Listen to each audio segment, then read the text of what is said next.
7 মাস। 8 নম্বর মিলে আছে। আর 8 মাস হয়েছে। আর 8 মাস। বাংলাদেশে কোন কাজ করছেন? বাংলাদেশে ছিলাম জার্মানি ছিল।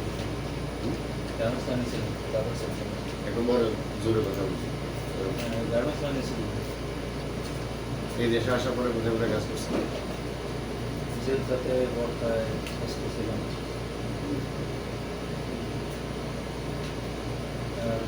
জেডসিতে কিছুদিন কাজ করছিলাম। ZC global. এবারে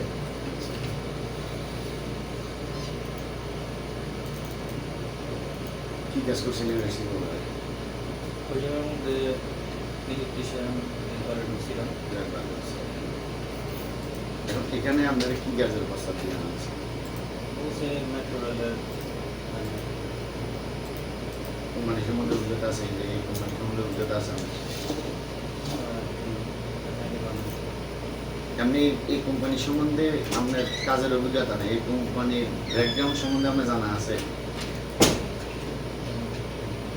এটা ব্যাকগ্রাউন্ড সম্বন্ধে আপনার থেকে জানা উচিত ছিল না, বাংলাদেশ যারা পুরান হয়েছে। কোম্পানিটা প্রতিষ্ঠিত হয়েছে 2008 সালে। কথা বলছে, কোম্পানিটা প্রতিষ্ঠিত হয়েছে 2008 সালে। 2008 সালে কোম্পানি এটা এক্সপোর্ট ইম্পোর্ট আর কার্গো সার্ভিস দিয়ে শুরু হয়েছে। কথা বলছেন, পরবর্তীতে 2012 সালে কোম্পানি ক্যাটারিং ব্যবসা শুরু করেছে। 2015 সালে কোম্পানি যখন কার্গোতে যখন মার খেয়েছে, তখন 2016 সালে ক্যাটারিংয়ে মার খেয়েছে, সাথে সাথে 2017 সালে ক্যাটারিং প্লাস লেবার ফাংশন সব এক টাইম মার খেয়েছে 7.1 মিলিয়ন। কথা বলছেন, 7.1 মিলিয়ন রিয়াল পর্যন্ত 71 লক্ষ মাইর খাওয়ার পরে কোম্পানির আগামাতা শেষ। টোকাই খাওয়ানো যায় কোম্পানির। এখন আস্তে আস্তে পুরানি এমপ্লয়ার আসতেছে, যেমন একটা কাতার আছে, বাইরেন আছে, ও অলরেডি আসতেছে। পুরানি এমপ্লয়ার যেমন আছে না, এখন যারা পুরান যেগুলো, এগুলোর কথা আমি বলতেছি, যেগুলো 2008 সাল থেকে আমার সাথে ছিল ওরা আসতেছে। যেমন বাংলাদেশ থেকে আসতেছে 2-3 জন, যারা আমার সুপারভাইজার আছে। একটা আমার ক্লাসমেট কেউ আসতেছে, এর নাম হলো জামান, তারপরে সোহাগ আসতেছে। তারপরে ইনশাল্লাহ আমার ভাইকেও কনভিন্স করার চেষ্টা করা হইতেছে আসলে আমার।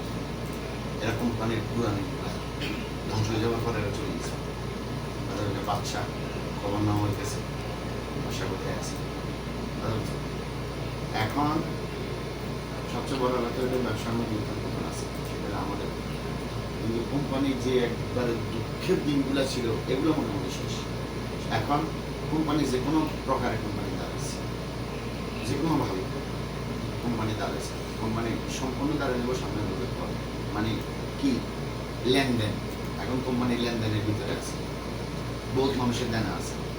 ঠিক আছে, এই কোম্পানিতে এমন হয়ে গেছে 8 মাস কেউ বেতন পায়, 7 মাস কেউ বেতন পায়। কিন্তু কোম্পানি না না করা বলো যে তোমার ছুটিতে যাওয়ার সময় তোমার বেতন দিয়ে তো ধৈর্য ধরে যারা রয়েছে এরা রয়েছে। ঠিক আছে, এদের জন্য এদের শুক্র হতে বলতেছে। এখন কোম্পানি যারা এমপ্লয় চলে গেছে, ওদের জায়গাগুলো খালি হয়েছে, আমরা নতুন এমপ্লয় নিতেছি। আমাদের মূল কাম হলো, যারা আমাদের কোম্পানির নিজস্ব এমপ্লয়ার, এদের কাম হলো ম্যানেজমেন্ট আর মেনটেন্যান্স একটা সেক্টর। একটা সেক্টর আরেকটা আসবে হলো, এটা হলো সেলস রিপ্রেজেন্টেটিভ, এটা একটা সেক্টর। আরেকটা সেক্টর হলে আমরা 100টা লোক রাখবো অনলি ফর লেবার। এদের সাথে কোম্পানি কোনো দাঁড়ায় নাই, কাম করবো, খাবো, বুঝাবো, বেতন নিব আর দেশে ছুটিতে যাবো। আর ক্লিনিং ডিপার্টমেন্ট, এখন আমাদের ক্লিনিং ডিপার্টমেন্টের মধ্যে আমরা র্যাঙ্ক গ্রুপের সাথে কাজ করি। আমাদের মার্কেট লেভেল এবং মেট্রো লেভেল এই দুই জায়গায় আমাদের আছে। এছাড়া আমরা এখন এই মেরিডিয়ানের একটা কন্ট্যাক্টের জন্য আমরা বসে রয়েছি, সেই জায়গায় আমাদের। এখন সোজা কথা, আপনি যদি আপনার অভিজ্ঞতা থেকে যদি আপনি কিছু করতে পারেন, কথা বুঝেন, তাইলে কোম্পানি কিন্তু আপনার স্যালারি কমান দিবে। কোম্পানি আপনাকে আকামা দিবে, খাওয়া দিবে, বাকি আপনি কোম্পানির একজন পার্সেন্টেজ পার্টনার হিসাবে কাজ করবেন। সেগুলো ভবিষ্যতের কথা বলে দিলাম আমাকে, তাই না? আপনারা দেখার পরে আমি কথাটা বলতেছি। আমরা যদি একটা কোম্পানির জন্য হাঁটু পানি পর্যন্ত নামেন, তাহলে কোম্পানি আপনার জন্য গলা পানি পর্যন্ত নামবো, এটা মনে রাখবেন। আপনি কোম্পানির জন্য যদি হাঁটু পানিতে নামেন, কোম্পানি আপনার জন্য গলা পানিতে নামে, কিন্তু এটা আপনি সহজে ফলাফল পাবেন না। একটা কোম্পানিতে বিশ্বস্ত যোগানি বহুত কঠিন ব্যাপার, টাকার লাইনে। আর টাকার লাইনে করে গেলে কোম্পানির ভিতরে তখন বেতনের দিকে কেউ তাকায় থাকে না,